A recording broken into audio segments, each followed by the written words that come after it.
Welcome to the Big Bets on Campus podcast presented by BetMGM. I'm your host, Tim Kalinowski of Action Network, joined mostly by BCS themselves, the heartbeat of our college football coverage. We got Collin Wilson, Stuckey, and then Mike Calabrese is off the bench this week, filling in for Brett McMurphy. Brett was down in Stillwater for Bedlam. I guess it's going to take him a week after that. Maybe he followed the goalposts down to the river, pond, whatever sort of water they threw that into. I have not been down to Stillwater, so I couldn't tell you. But I think, guys, we're going to start with the SEC.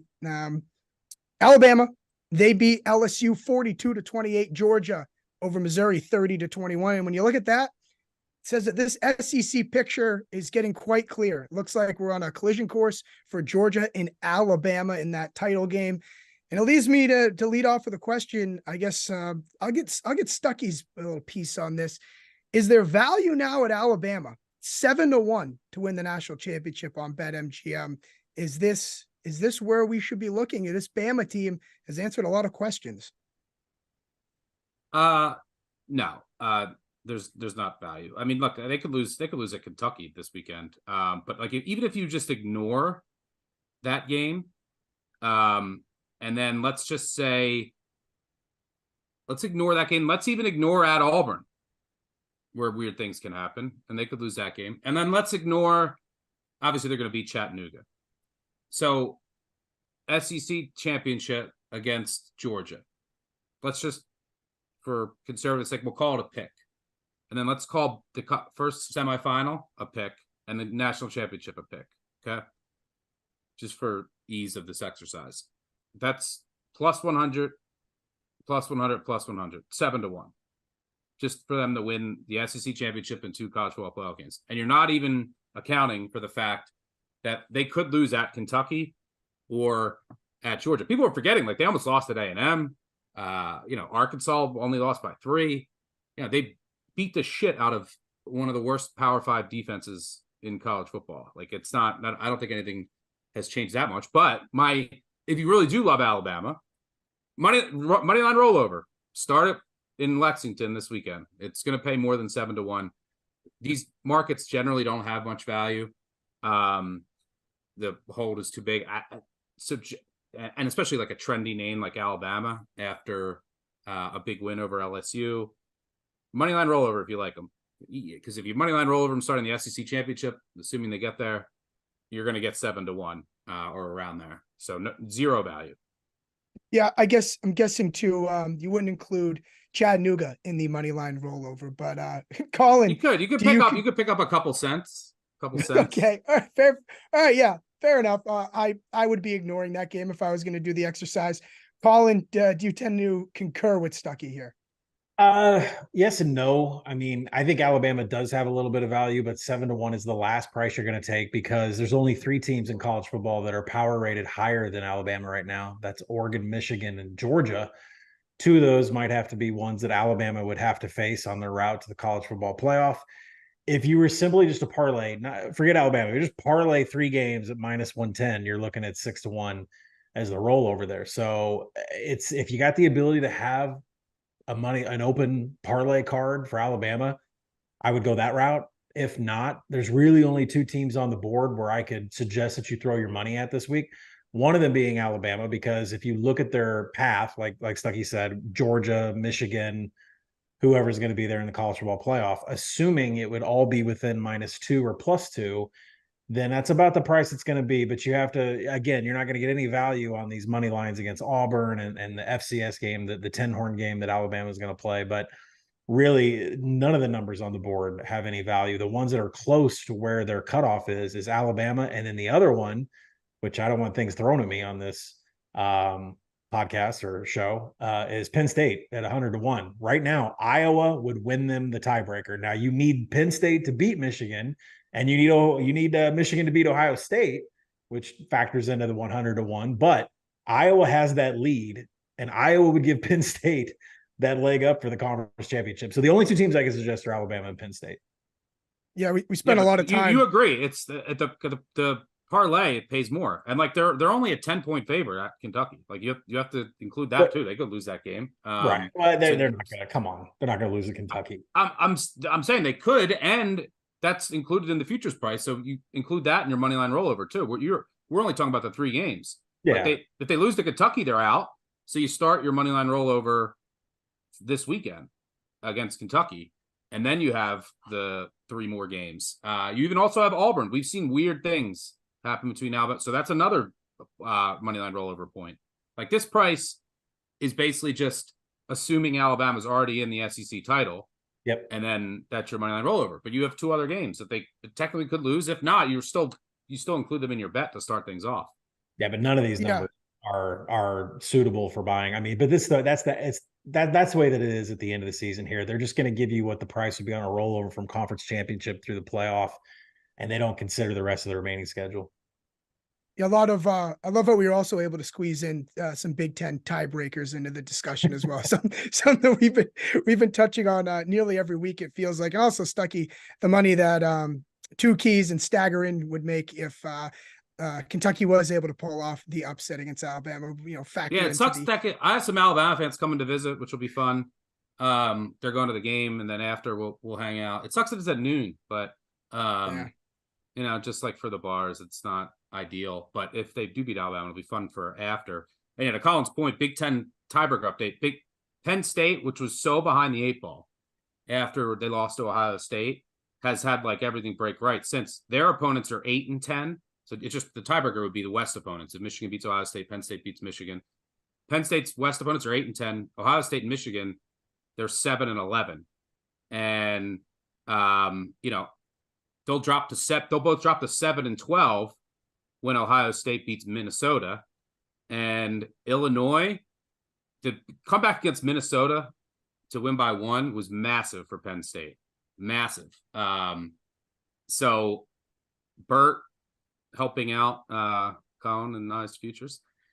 So but in Illinois also still gets Indiana and Northwestern at home. So Penn State has the leg up now. They were behind the 8 ball a couple weeks ago, but if they can beat Michigan this week, they have the leg up as far as going to the Big Ten championship if Michigan beats Ohio State at home.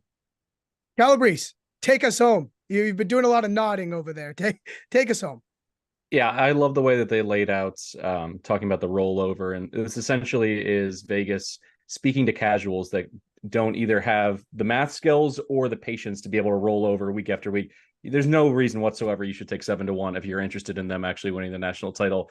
I am interested in Jalen Milroe because in the market, you can still get him at 66-1 to win the Heisman. I understand that LSU had a bunch of freshmen in their secondary and they had to go vanilla with a lot of their play calls, but that performance on national television to put them back into the college football playoff race with the opponents they have left. I'm looking at the marquee opportunities to be able to play Georgia in Atlanta, to knock off a Georgia team that I think at that point will be on a 30-game win streak. The narrative is there if he blows up. So when I look at the guys in front of him, Ollie Gordon, great story. He's not going to win the Heisman Trophy. He's 35-1. Then you got Marvin Harrison Jr. Just the offense doesn't allow him enough opportunities to rack up the stats necessary for a wide receiver to win it. Carson Beck, I think there's just some old school mentality with the voters who are like, he'll be around for a couple of years. We'll get him maybe next season. JJ McCarthy does nothing for me at 8-1. Jordan Travis is when it starts to get serious, Bo Nix and Penix.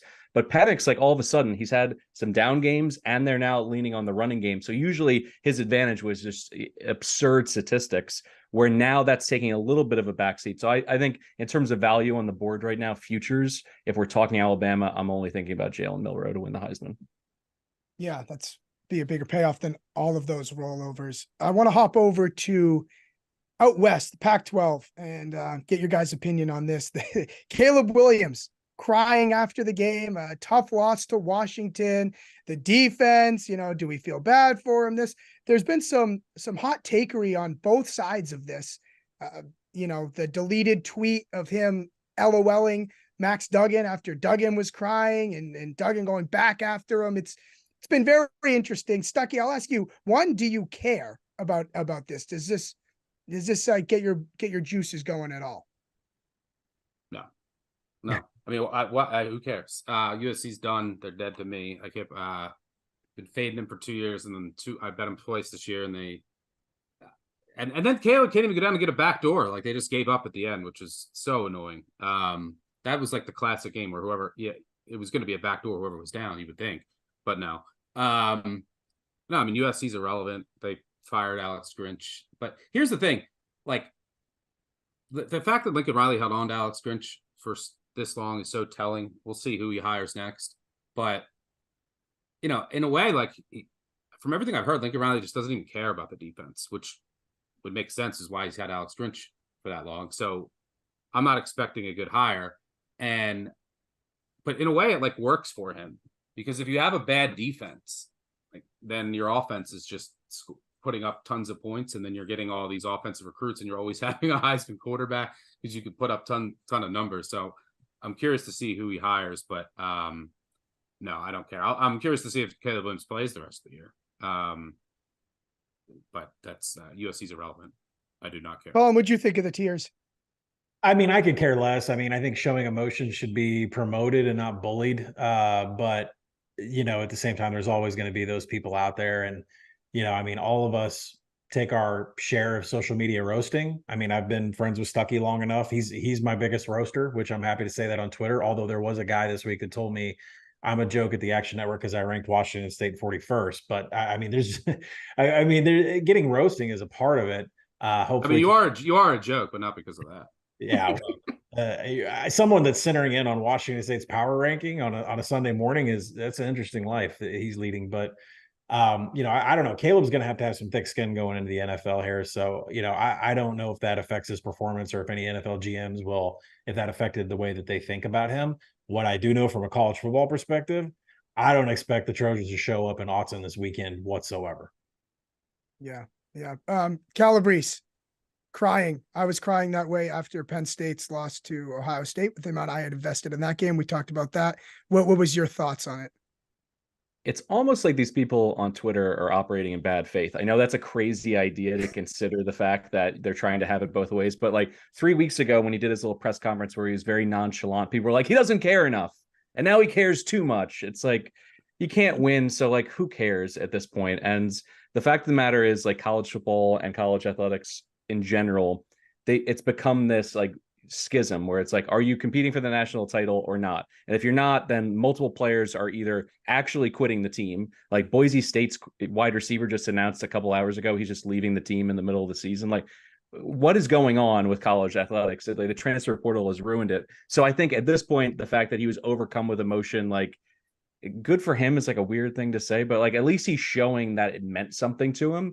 And I also empathize a little bit in terms of he couldn't do more, and there's still people that rip him up. It's like, if he had a mediocre defense, they would have been probably in the college football playoff last year, and maybe they win one of these games this year and they're still in it. That's not his fault. He can't play defensive back. He can't generate havoc on his own. Like, the defense couldn't be worse, which is insane to think that his head coach like let him out to dry by not getting a defensive coordinator who knew what he was doing. He had every opportunity to do it in the offseason. So frustration overflowing, like, I get it. But I think at the end of the day, I'm kind of more on Stuck's side, where it's like, it doesn't move the needle for me. If I was a GM, like, why would I care if he cried after a game? Like, the kind of energy that is put into a football game in general, you always have that chance to have it kind of bubble over.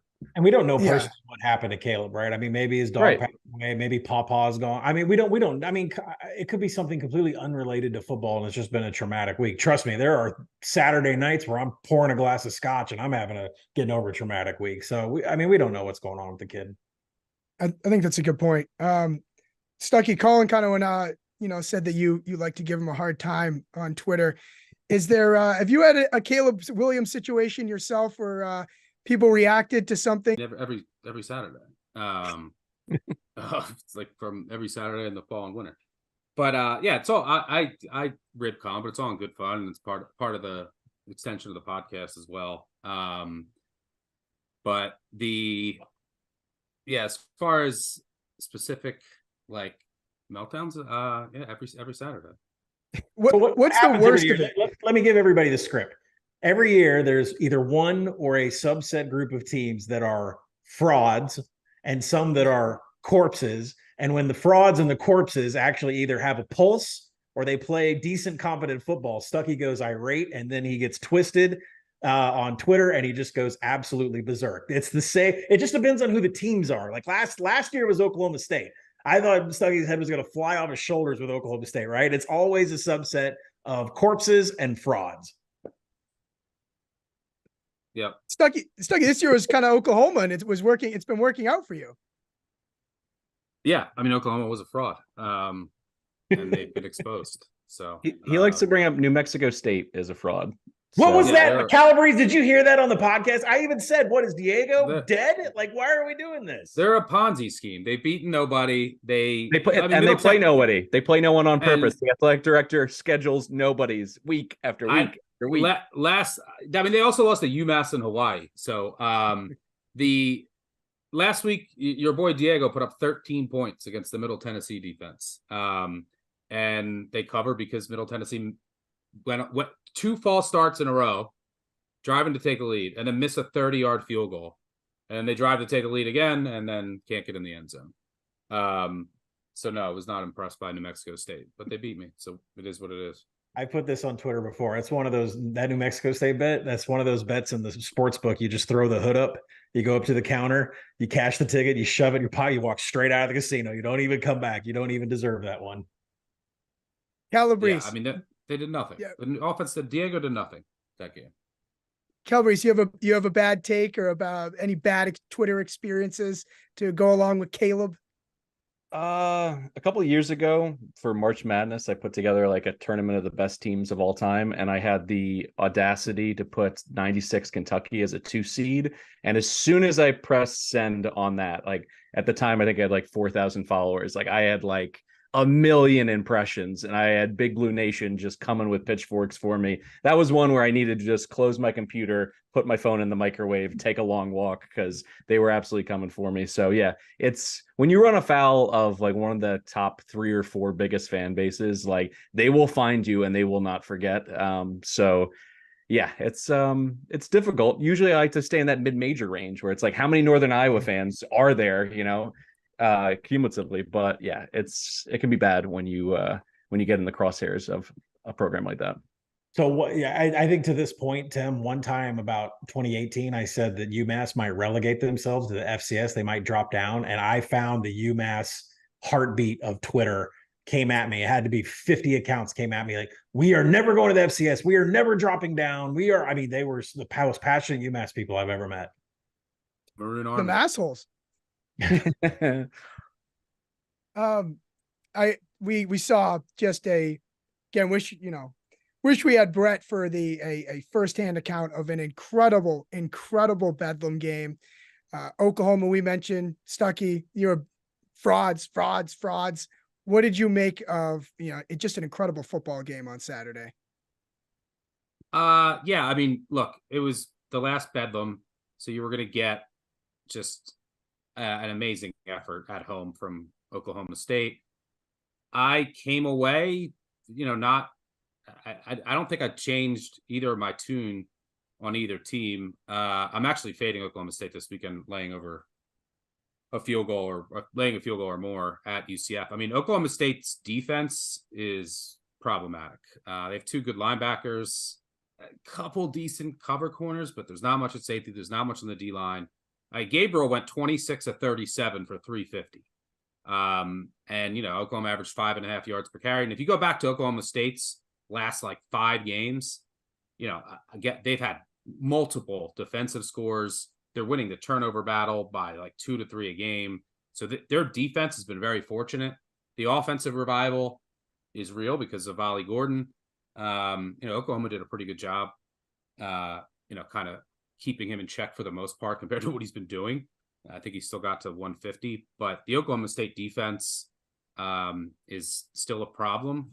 I think it will be a problem this week in a major letdown spot at UCF. So, yeah, and look, Oklahoma also there was a game-changing PI that Oklahoma didn't get in the end zone. And they still had chances to win the game, but the fact that, there was a fumble late, they turned it over on downs late. There was the PI in the end zone. So I credit to Oklahoma State for getting the win, but I would say Oklahoma also was a bit unlucky, and that Oklahoma State defense is problematic, to say the least. Yeah. Yeah, you don't mean their defensive coordinator that they got from Division II in Pennsylvania, Gannon. They're Division III. There you go. Yeah, I've actually liked some of the things he's been. I've liked some of the things that I've seen as far as like adjustments that he's made. So I don't think he's the problem. It's just not, they lost a lot of talent from that defense. But so they didn't get that PI call. Oklahoma had the big fumble. And I mean, Oklahoma had 3 turnovers in that game, which is kind of important. You go back to the Cincy game, there was, Cincy had 2 turnovers. The West Virginia game, West Virginia had 3 turnovers. So like they're getting, and they've had a number of, special teams and defensive touchdowns. So yeah, they've definitely been fortunate on that end. So I think there's some regression coming as far as the scoring output is concerned. There's just not a ton of talent on their defense. Yeah. How about you, Collin? The question is what I thought about Bedlam or the rivalry that I'd want to watch. I'm sorry. Well, we're going to get to that. After your a little taste on Bedlam here. Well, I mean, I loved it. I'm glad that the goalpost came down. It was good to see Brett standing next to the goalpost that was broken down. That was a very sweet game that a lot of Oklahoma residents will remember for decades. And I think Gundy's kind of echoing the sentiment that they will never play Oklahoma in the regular season again. You decided to leave. We beat you on your way out. It's just not going to happen unless they meet up in a bowl. And then even then, you don't know if one of those teams would step out of it, kind of like Kansas and Missouri last year. Missouri decided they didn't want to go to the Liberty Bowl and face Kansas. That could happen again. So I'm actually really happy for college football. I think it was a good send-off. Oklahoma was a fraud. I just wish I would have partaken against Kansas instead of waiting until the Pokes ran all over them. Good for you for bringing that up first before one of us did. Calabrese, by the way, if Oklahoma State loses to UCF, man, and then assuming Texas beats TCU, Texas would be 6-1, and then you'd have Oklahoma State. You'd have just this big conglomerate and the tiebreakers are going to get crazy. And not just that, but Texas needs more bullet points stuck. Like for the committee, I mean, the Alabama win is great. But is that enough to get you in that top 4 when Ohio State or Michigan, one of them beat each other? I don't know, but they don't want to see Iowa State and Arlington, right? At all. Yeah. Bullet points. Calabrese. First of all, no more slander on Gannon University. Go Golden Knights. It's on the French Riviera of Lake Erie. As a Keystone Stater myself here in the Commonwealth, just not going to stand for that. It's totally top 5 school in the Lake Erie Metroplex. The Oklahoma State game, it just gets me madder and madder every year that we have slowly pulled apart the fabric of college football. College football is special because of these games. And the idea that everyone's hands were tied because we have to make more money, because TV networks have to make more money. Like, what if you came in and you were just like, yeah, Ravens and Steelers never get to play ever again, just because Peacock or Discovery TV or Al Jazeera 2 bought the contract for the NFL. Like, it's just such horse shit. And I've just had it. Like the amount of rivalries that mean something so much to both schools or even just one school. Like, yes, it was amazing for Oklahoma State. I'm glad that they have this, but I think in like 4 or 5 years, they'd be, obviously wishing like everyone else, it'd be great if we could just play these guys in November again and be able to look forward to that. So that's where my frustration is. And then on the look ahead, I look at OU, they're laying 13 to a West Virginia team that I think is a lot better than what I expected. And I like Green, their quarterback, a lot. I feel like that is just too many points. That's like a look ahead spot that I'm looking to target and punch in early in the week here. Because emotionally, the letdown, even though they did play well against Oklahoma State, and I agree with Stuck's assessment that they got a little bit snake bit in that game. With 2 straight losses, this is a tough game to get up for, to absolutely blow the doors off a West Virginia team that's been improved year over year under Neil Brown. Yeah. I also think Calabrese will be looking at maybe some Green rushing or touchdown numbers as well, if I could just get the pulse of you here. How about this? With this game being gone, obviously it's a loss for all of us college football fans. Calabrese, if you could only watch one rivalry game for the rest of your college football viewing, You get one to watch over and over again. That's all you get. Everything else is dumb. Which matchup are you pitching or picking? A part of me wanted to like get a little bit childish here and like pull like a Nouveau G5 one, but if I'm going to be honest, it's just the Iron Bowl. I just love the Iron Bowl. I love what it means to both programs. If you've spent any time in the state of Alabama, it doesn't have to be football season. I mean, there's two seasons: there's football season and then there's spring football season. So like everybody is talking about it all year round, and what it means to the Auburn community when they spark that upset, like. That to me, just from a viewing perspective and like putting together a movie every Saturday late in November that like becomes iconic, it's that game. So I don't want that one to go away. Collin, how about you? Oh, I was going to go with Iron Bowl because I think kick six is the greatest thing that this has ever happened in college football. It's just euphoric. But I'm going to go with the Egg Bowl because every Thanksgiving night, it is the most, it delivers every single year. Coaches get fired, coaches get hired. The entire college football landscape has to be on notice when Ole Miss and Mississippi State play each other. You want to wonder about Matt Luke getting fired, how Lane Kiffin ended up in Oxford, how Mike Leach ended up down in Starkville. Like all of it is because of things that happen in the Egg Bowl. The Egg Bowl delivers every year. I would never want that one to go away. And plus, you have two teams that I literally think would rather just take their pads off and get into a fist fight instead of play football. True hate. Stuckey, what about you? It's got to be Kent State Akron for the wagon wheel. No, but in all seriousness, it's got to be. Look, if you could get a rivalry and an entire weekend of college football, why would you not take that? Look, what are you gonna do week 15 if you don't have Army Navy? So I'm going Army Navy. It's the only game for an entire weekend. The pageantry, the show before and after. I grew up going to the game. It's service academies. It's my most profitable whenever they're involved. It's what my most profitable angles. So I love betting service academy games. So from a betting, viewing, and it's the only game in one weekend. Yeah, I'm going Army Navy because rivalries are getting watered down with new conference realignment. The one that'll never be watered down is Army Navy. Great pick. I think I would. I'm surprised no Ohio State, Michigan. I think I would probably. Yeah, that would be my second. Yeah, I would probably go Iron Bowl one. That too. Marblehead Swampscott every Thanksgiving. That's probably up there as well. But how about we go to MACTION? We have a pretty loaded slate this week. We want to go by game here if we could. Collin, I'll start you if we could, if you have a nugget or anything on one of the 3 Tuesday games, and we'll go from there. Well, I'm definitely tentative on taking an under with all of these games. That's what I did last week, and they just got smoked. I mean, Akron and Kent were firing off over 60 points, which is a little bit of a shock to me. But every home team also won and covered last week. That one kind of got me. Maybe it's a Tuesday night thing. Maybe it's a Wednesday night thing, but I'm willing to play on that this week. With Ball State and Northern Illinois. Ball State is eliminated from bowl season. They must win. This is a must win for Northern Illinois, who needs 2 of their final 3 to make it to bowl season. And the Huskies, they didn't even attempt to play in the first half last week. Like they were arm tackling. They were just olaying guys through. Then they showed up in the second half against Central Michigan. They scored 28 points. This is a good football team, I guess, whenever they decide that they want to play. They lost by 6 last week, so now they're really under the gun against a team that should be completely lifeless. I think it's 7. I think the spread is a little bit too high, but considering what MAC teams are doing at home so far with this really small sample set, I'll probably go Northern Illinois in the first half, which is at 5.5. I think this might come creeping down from 10 on the game, so I think I'm going to wait, but it will be Northern Illinois in the first half or full game. Yeah, Northern Illinois laying 10 right now. Stuckey, any thoughts on this game? Yeah, I actually would disagree. Ball State was a buy-on team for me, so they got really beat up to start the year.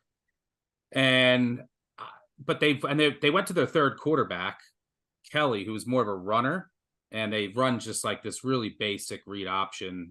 They were a really good running back in Cooper, one of the best in the MAC. And look, it's not, they don't have many weapons on the outside. They also lost Brady Hunt, their best tight end for the season. But I think leaning into that running game was the right idea with Kelly, who has wheels, and he looked more comfortable in running the offense. Made some throws last week against Ball State. against Bowling Green in a 3-point loss. So they're just run heavy now, and they want to ugly up the games. And you can run on Northern Illinois. Northern Illinois secondary surprisingly been very good, but their run D has been bad. So yeah, I think this is a bit too many points. I also, going to we're at Calabrese. Did you want to share any thoughts on that game? Yeah, just quick. I like the team total over on Northern Illinois. If Rukowitz is back for them, Casper, their wide receiver, he was questionable last week. He's questionable here. That's just one added weapon for them, I think they could absolutely blow past their team total of 26. Even with that early season gauntlet that Ball State went through, we kind of know what they are at this point. They're 94th in success rate, 106th in havoc. So I think NIU is going to be able to move the ball and score here. I'm not going to mess with the spread. I think there's a good chance that they kind of play a little lifelessly on defense as they did last week. I don't want to get involved in that, so I'll just go on the team total. Stuck, where are we going? You had something to say? Western Michigan. I think Western Michigan's probably the look against Central Michigan. Central Michigan is sitting at 5-4 on the season, but I mean, look, they beat Northern Illinois after they didn't show up in the first half. They beat Akron by 7. They beat Eastern Michigan by 3. They somehow went on the road and beat South Alabama by 4. They beat New Hampshire at home by 3. I mean, this is a team that's won a ton of close games. There's not much to really like about this roster. Bert Emanuel, he had the upside coming into the year, it just never came to fruition. This Western Michigan team, they lost so much from last year, and they had a new head coach, so it was a struggle early in the season, but they played a lot better of late. They lost by 13 at Miss State, lost by 13 Miami of Ohio, like showing signs of get better, and then they almost beat Ohio, and then they just absolutely destroyed Eastern Michigan. Not this past Saturday, the Saturday before, or was it like this Saturday? I'm losing track of dates. I think it was last Saturday. And one of the reasons is they went to a third quarterback too. All these teams have used like 10 quarterbacks, but they went to a third quarterback, Hayden Wolf, the Old Dominion transfer, and he's given the offense some juice. Their freshman running back's also been pretty good. So I think Western Michigan's a team that's kind of trending up, and Central Michigan, they've picked up some wins, but been pretty fortunate in close games. So I think Western Michigan's probably the look there. Yeah, Western Michigan laying 3. Collin, do you have a thought on this game? The under for me. I said I didn't really want to play any unders here. It's a number that I make at 48, and I think the Central Michigan total in their game last week is completely fraudulent because Northern Illinois literally did not want to play once they saw the snow on the field last week. So I do like the under here, but I'm going to check the weather. Make sure this isn't a thing where the kids just don't want to come out and get out of their coats and play, because that's what happened last week. But make the number 48. That was also just a classic snowbird, like slippery conditions. It's that's what happens in the MAC, but there's not supposed to be any weather for what it's worth. I mean, tomorrow night or tonight and Tuesday night in Kalamazoo, it's going to be like 40 degrees. Yeah, I would be a guy that would want to just keep my jacket on a Tuesday night. Calabrese, any thought on this game? This one's a pass for me. I guess if I'm just looking at the value, maybe the Chips money line, just because I know that at least they can run and hit the home run on the grounds. Luke said 202 last week. Bauer can really run. But outside of that, I kind of agree with Stuck's assessment where, if you flipped 1 or 2 of those 1-possession games that they had to win, like their whole season, the outlook is completely different. And Western, I agree, it's kind of hidden in the box score and the fact that they're still losing by double digits in some of those games, but they have played a lot better. So just from a value perspective, if it was like plus 150, maybe I'd consider the Chips, but outside of that, it's a pass. Gotcha. All right, my inner Reese Davis here as I tell us quickly here. Ohio is laying 7 at Buffalo. Collin, quick thought. I think the number's a little bit too high. I think it should be 6. Can you back Buffalo? It's a little scary to do that. I would say they're going to be able to probably limit Ohio in points. I don't know what's going on with Ohio. They were kind of embarrassing against Miami of Ohio. I don't know where they're at with that explosive offense. So I would say Buffalo at 7. Stuck? Yeah, I agree. I'll probably be on Buffalo, and I hate this Buffalo team. I fade them a lot. I think they're terrible, but this should be a lower scoring game. Don't hate the under. Buffalo has no explosiveness whatsoever. They also do a good job of limiting explosiveness. Ohio has no explosiveness either in their offense. This offense is broken. I don't know. Their running back carry distribution doesn't make any sense to me. And I don't know why Allison gets so many carries, but they lost Jacoby Jones early in the season to a season-ending injury. And he averaged, I think, like 18 yards per catch last year and right around the same amount this year. And that took away all of the explosiveness in the offense. He was the deep shot. He opened up everything underneath for Wiggles and company. And now, Ohio can't really run it. And they have nothing downfield. So everything is in this box. And it's all up to the Maple Missile, Rourke, to get it done with like short passing. And it's just not an efficient offense right now. The defense has been pretty good, but I think that they're a bit overrated in that aspect as well. Buffalo has to win out for bowl eligibility. Ohio might be, a little deflated after losing to Miami, Ohio. Ohio might be, a little deflated after losing to Miami, Ohio. That pretty much like puts them behind the eight balls winning this division. Miami, Ohio is a massive favorite. So yeah, I think you got to, with the 7 and what I think is going to be a lower scoring game, I think you got to look the Bulls here. Calabrese, you're the caboose. Yeah, this is a letdown spot for Ohio. I'll take Buffalo first half plus 3.5. Their defense is actually rounded to pretty decent shape. And I agree, like when I watch Ohio, the way that they run their offense, given the skill position players that they have, just doesn't make a lot of sense in terms of what they put on the field and how they utilize players and how they string together plays for drives. Like, this is a team that won 5 in a row this year. They beat Iowa State, but I have to like put all that aside and just look at the last couple of weeks. There's just something wrong with them. And mentally, it can be very difficult to know that you had the East up for grabs against a backup quarterback at Miami of Ohio and you laid an egg. So I'll go ahead and take the Bulls plus 3.5 in the first half. That is the Tuesday max slate. As we go through here, just real quick to Wednesday. Collin, I'll let you get first dibs on a game on the Wednesday slate. I would take Akron here, but I mean, it's better to let them get down by 35 and take them live on the money line. But, Miami, Ohio, what are we playing for here? I mean, you have sole lead in the division. You have a tiebreaker in play. I don't know what you're playing for, and I don't know why you need to beat anybody by 18 points. Could they dominate Akron on paper? Sure. Everything says that they should win this game by 19.5 points. I'm not sure why they would want to have all their starters out there and be beating somebody by, 3 scores at this point in the season. So for that reason alone, I think Akron has some value. Yeah. Miami, Ohio laying 17.5, 18. Stuckey, do you have a thought on this game? I don't know how Akron scores. The Miami, Ohio defense is legit. So yeah, I would, totals 42. I can't play an Akron under. But I also can't play Akron. I mean, this is a pass for me. Brees. Let's go on a team total over on the Redhawks. I know that they may empty their bench. I know that they may not be interested in having their foot down on the accelerator, but the Akron D is 124th in explosives allowed. Like, you can hit 3 or 4 plays over 50 yards in this game and be right on your way to going over the team total over. So that's how I play it. All right, Collin, 2 games left here. You get your pick of the Bowling Green Kent State game and Eastern Michigan Toledo.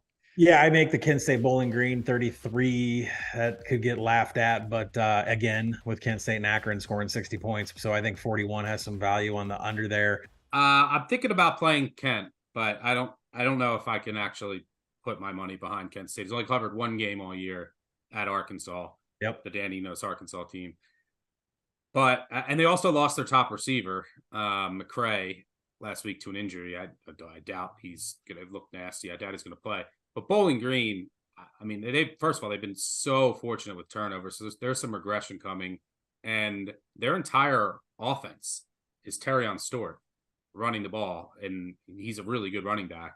They can't really throw it. They don't have many weapons on the outside. And he basically was on close to, I looked like he was going to have to be on crutches at the end of the game. I think he was a super high ankle sprain. I doubt he plays. Keith is okay. He's better out of the backfield catching the ball, his backup, but now their depth's really hurt, and he was just the focal point of that offense. So reluctantly, as of now, I lean Kent State, but God, they're so bad. Yeah, that's why you follow Stuckey in the award-winning Action app to see if he will actually have a play on the Golden Flashes. Calabrese, anything? This is just a gross MAC under. Let's just go under 41.5. The Bowling Green defense, I agree, they are very fortunate with their turnover luck, but overall, they just have solid numbers, particularly by MAC standards. They've only given up 16 points per game across their last 3. And Kent State last week, that was their shot. That was their shot for an FBS win. They blew it. I don't know if it's as big of an emotional letdown for like a school like Ohio, but a chance to win a division title or at least wrap one up. But I think everything's just trending down for them. So I see this being like a 17-6 kind of win for Bowling Green. Just get out of there because you got your own problems in terms of injuries on offense, and just move on to the next game. Also, a win here gets Bowling Green to bowl eligibility. So I think you are going to see a focused effort from the Falcons. Yeah, really exciting final score you teased there, Calabrese. Looking forward to tuning into that. Collin, just close us out real quick on Eastern Michigan and Toledo. Toledo laying in the 18 range there, over under 46.5. Toledo, I like them to cover this number here. Every home team won at home last week, but Jason Candle's the one who wants to keep his offense in sync here. So I think Eastern Michigan is one of the worst teams in all of the MAC. So I would take Toledo and swallow the points. Yep, Stuckey. This is a bad matchup for Eastern Michigan. They have no offense whatsoever. It is a bottom 5 offense. They can't really do anything. And now you're going up against a legit Toledo defense so I don't know how Eastern Michigan really scores here. And the Eastern Michigan secondary is the only bright spot on their team. Scandrett at safety, Shine at corner, and they have this kid, Daquan Wright, I think his name, is a true freshman. He's been graded out as one of the best corners in the country. He's been fantastic. So their secondary has been pretty good. Everything else is bad. I mean, everything. But Toledo wants to run the ball, and you can run all over Eastern Michigan.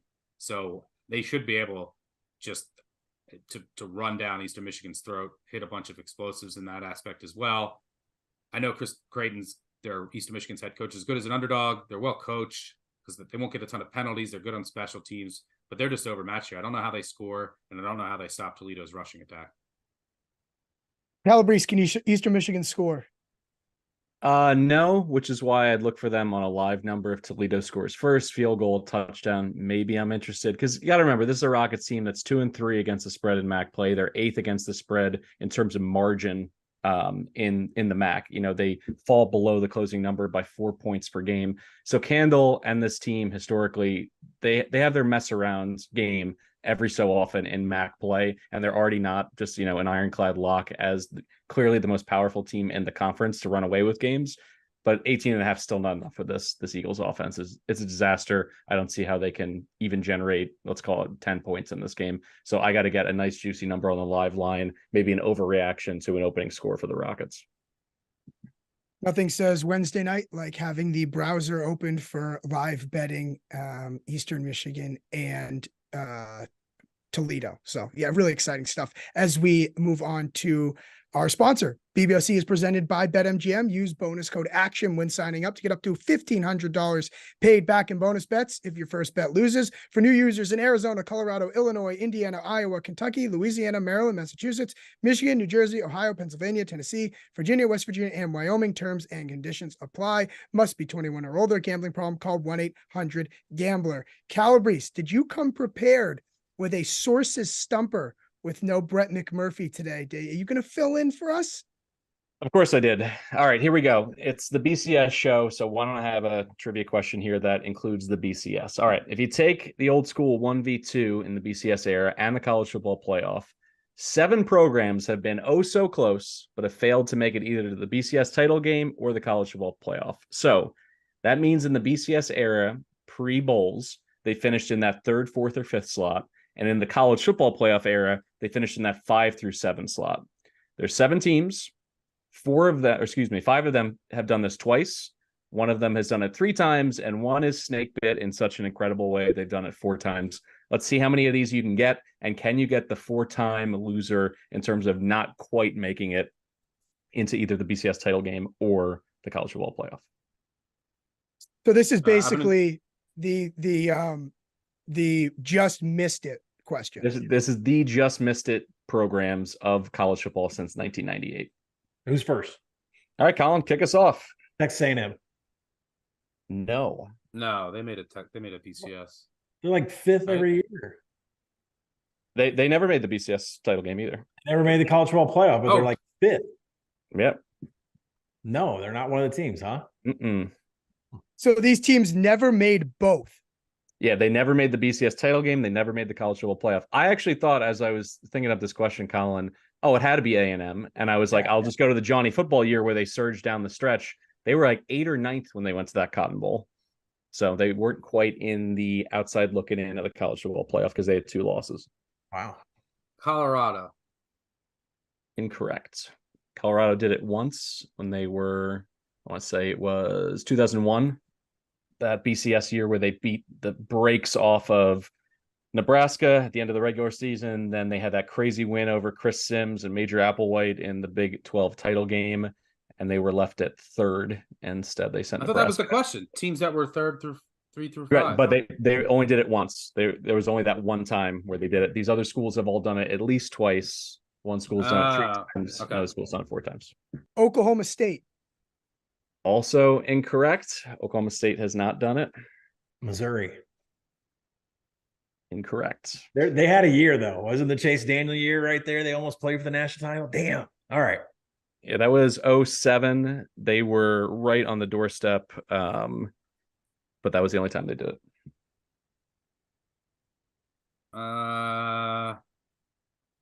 Penn State. Penn State has done it twice, so that's the first one on the board. You're correct. That was my guess. I have it written down. How about Ole Miss? Incorrect. Kansas State's coming up to mind. Is it my turn? I don't even know if it's my turn. Kansas State is correct. Yes. Absolutely. Kansas State on the list. So you guys got 2 of the 2-timers. You're missing 3 other 2-timers, a 3-timer, and a 4-timer. Wisconsin. Wisconsin is correct. That was gonna be my next guess. Now you guys are rolling. West Virginia. Incorrect. I suck. I don't want to hear any laughing. I don't want to hear any laughing out of anyone with this. Let's go with the what is it? The Collie Massey national champions. What the Collie Matrix? Let's go with Central Florida. Incorrect.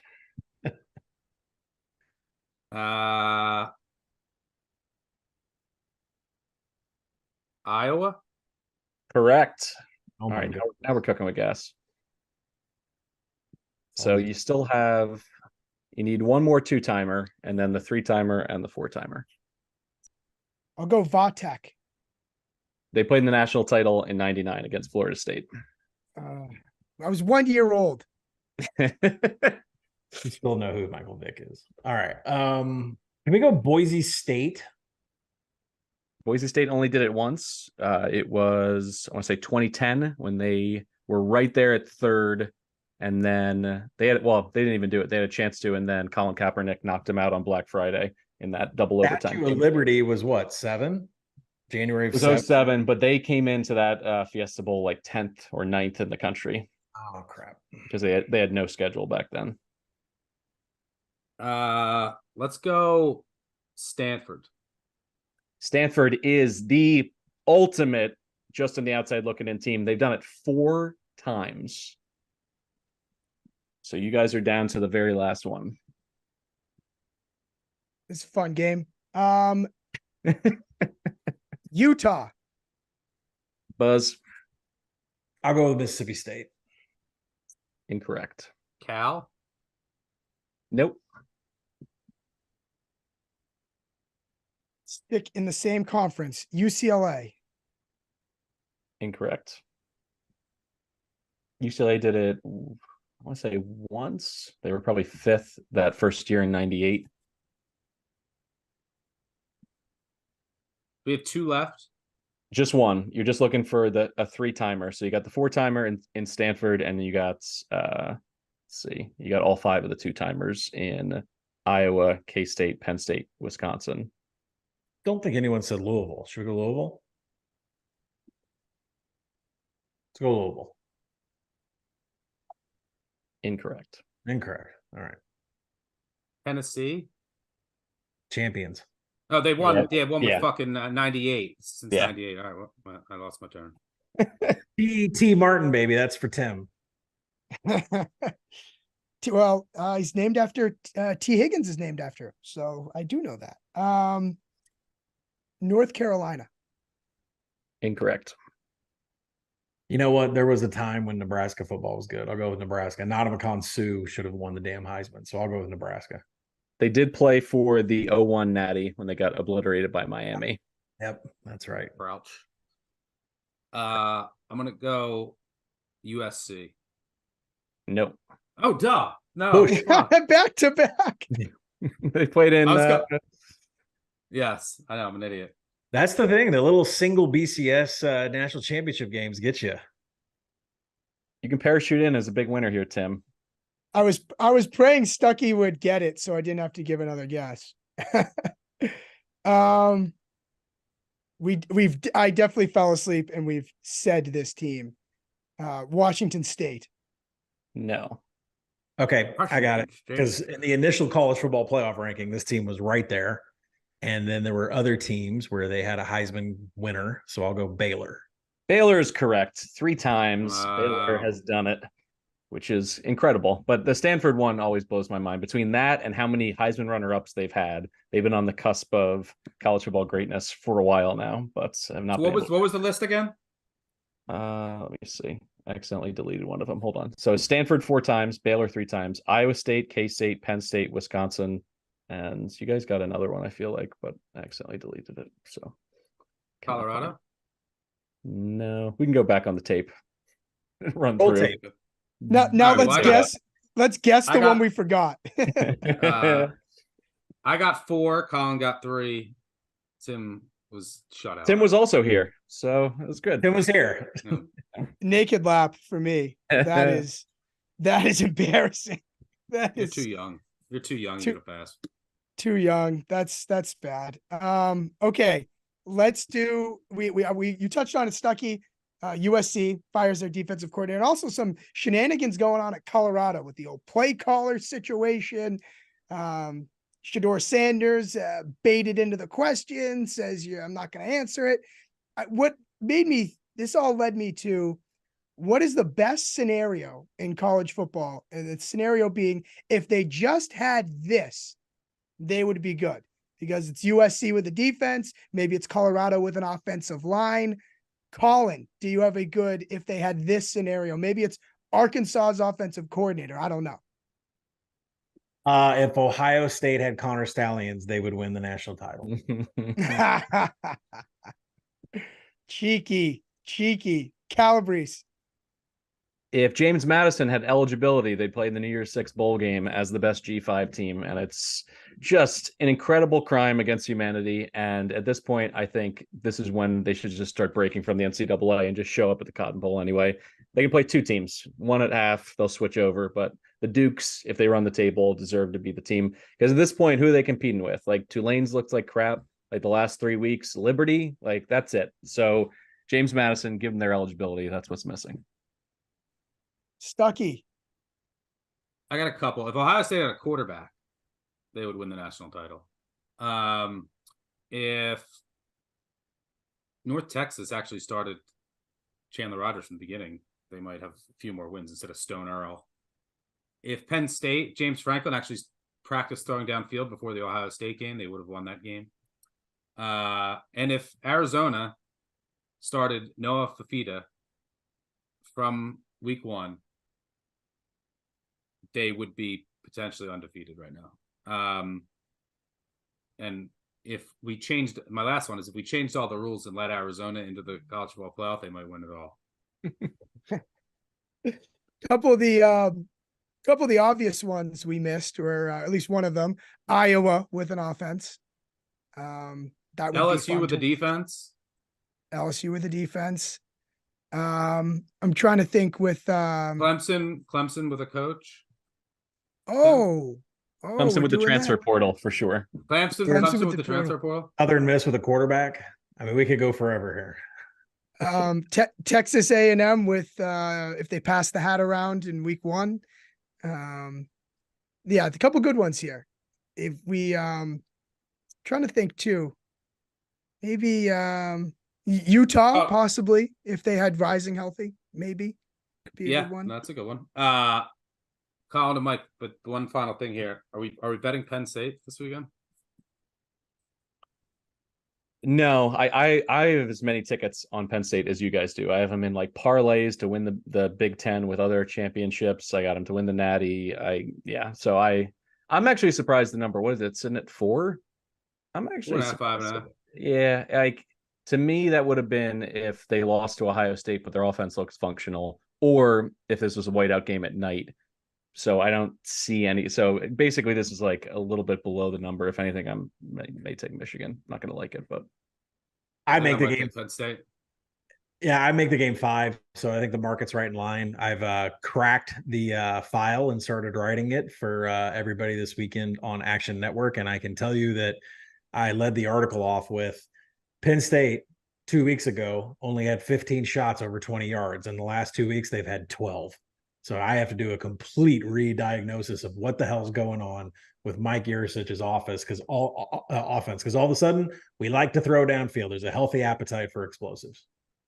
Yeah, you also could see we'll talk about this, break this down in depth later, but one comment I'll have is this is a tough spot for Michigan. Penn State had to do the same thing. They played clowns, right, for weeks. And then you have to go and play an opponent on the road who's on your level, right? Like, that's difficult to do after 2 months of clowns. Like, when Penn State went to Ohio State, it was, oh, shit, this is what it's like. And Ohio State already played Notre Dame. And so there's also a lot we don't know about Michigan. Like, we know they're really, really good, but it's hard to pinpoint exactly how good because they literally have played nobody. So Penn State needs to get off to a fast start here and take advantage of that. But we'll talk about that later in the week. And I wonder about this sign stealing thing, how it applies to this series specifically, a series that has been, I don't know, won by Michigan. Last year, they won 41-7. 2018, they won 42-7. I mean, the sign stealing is supposedly started in 2021, but it's been all Michigan since that happened, especially against Penn State. So how much of that was them getting Yurcich's signs, maybe Manny Diaz's signs last year? Who knows how much that played a part, but Michigan winning 41-17 over Penn State last year, I think, is a bit of an aberration. I mean, these are two teams that are not that far apart in talent. I think we can expect the public to be all over Michigan after just, the snapshot of Penn State against Ohio State. Might take a little something to want to back that team after that game. At least for me personally, I feel that way. Honorable mention too, back to the other question, Oregon State, if every game was played in Corvallis. We forgot that one too. We like to touch on that one. And I escape here somehow. No one says how great Clemson's win was over Notre Dame. No one says, Tim, your team's so awesome. No one's buying stock. We bet it, so it didn't matter. I guess that's fair. You bought the stock. You bought the stock. Notre Dame fade. That's all that was. It was the best bet on Saturday morning. Thanks for watching, Tim. Yeah. I was already on Clemson. Didn't need your help. Didn't need to go to another source. I already was on it. So thank you guys. Well done. Well done buying in on the Tigers when the stock was low. Calabrese, appreciate you filling in because that'll do it for this episode of BBOC presented by BetMGM. The podcast does return Wednesday with you, Calabrese, alongside Mike Iannello for your Group of 5 deep dive before Collin and Stuckey. They do their big betting preview episode, and that comes out late Thursday. Thank you for joining us, and we'll see you back on the Big Bets on Campus podcast. Thank you, guys.